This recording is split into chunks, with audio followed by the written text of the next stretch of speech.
In this next module, we're going to practice using the colon and the dash to merge sentences. I'm going to lead you through my edits, so it's fine to just watch this video all the way through. But if you have extra time, it's always a good idea to pause the video and try editing the examples on your own. I have provided the text of the examples if you want to do that. Here's the first example.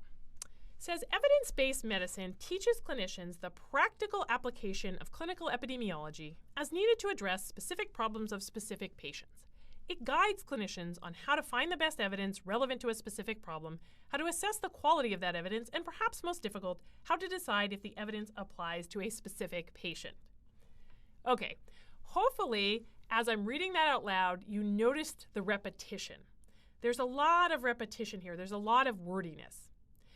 As a specific example, that first sentence says evidence-based medicine teaches clinicians. The second sentence says it guides clinicians. And this is one of those instances where I imagine that the author was sitting there. They're saying to themselves, I already used the word teaches and I don't want to repeat myself, so I'm going to reach for the thesaurus. And they find the word guides and they're happy. But remember to catch yourself when you're doing this. If you're reaching for the thesaurus, ask yourself, do I really need the second instance of the word at all? This is a case where we don't need to repeat. We can actually merge these two sentences together so that the teaches clinicians reaches across both sentences. Another thing to point out about this example is that we have a list of things in the second sentence: how to find, how to assess, and how to decide. And as I've mentioned, a colon is a good way to set up a list. So perhaps we can use the colon here to set up that list and draw this all into a single sentence. So we can say evidence-based medicine teaches clinicians the practical applications of clinical epidemiology. And then I'm going to put the colon here because I think this as needed to address specific problems of specific patients is very vague and wordy and is just completely not needed. So we can put the colon here. We no longer need the it guides clinicians because we already said teaches clinicians. We can just dive right into the list. Evidence-based medicine teaches clinicians how to find, how to assess, and how to decide. Now there's some other words we can trim out here, so I trimmed out a few more words, but here's my final edit. Evidence-based medicine teaches clinicians the practical application of clinical epidemiology, colon, how to find, how to assess, and how to decide. So I've joined those two sentences together with a colon. We could probably do even a little bit better here. There's even a bit more we can edit. When I edited this for the author originally, they really wanted to make that point about applying clinical epidemiology, so I left that in. But that application of clinical epidemiology, that was somewhat wordy, so I think we could even cut that out and just say evidence-based medicine teaches clinicians how to find, how to assess, and how to decide.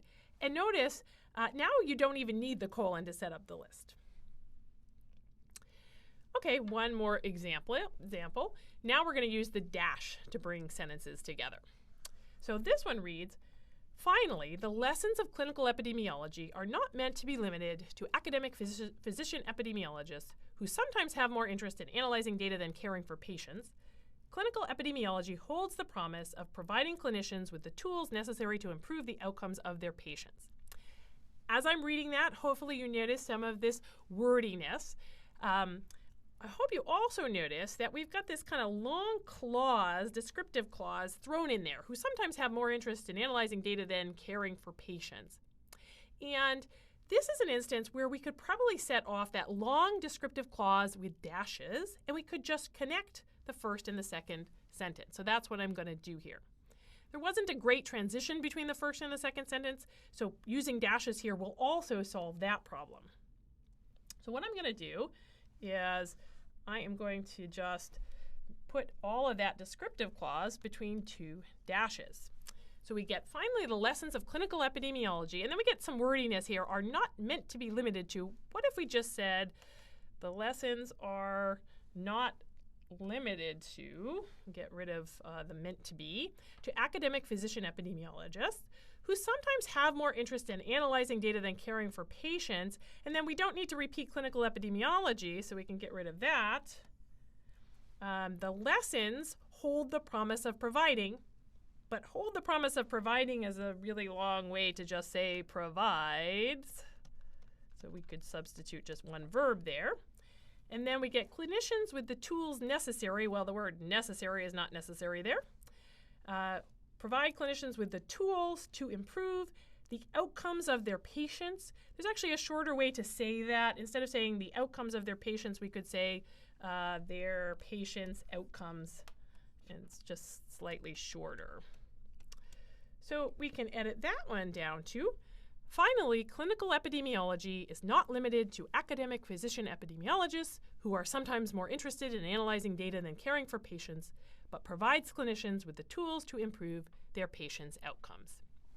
So that's a lot smoother, and it gets the information across much more efficiently. One final thought on this edit. I noticed that in the first sentence, when I edited this, I actually left in a not, and I've told you to try to get rid of nots. I ended up deciding that the not works okay here, and I didn't find an alternative that I liked better. Probably if I worked harder on this, I could find a way to turn that into a positive construction. Maybe you could say something like, finally, clinical epidemiology extends beyond academic physician epidemiologists, something like that. But I think it reads okay with the not. So I just want to point out that I've given you a lot of guidelines and rules in this course, and you should keep in mind that these are not absolutes. Sometimes you'll decide that a sentence works better with a not or with the passive verb. As long as you've thought about it carefully and deliberately, that's fine.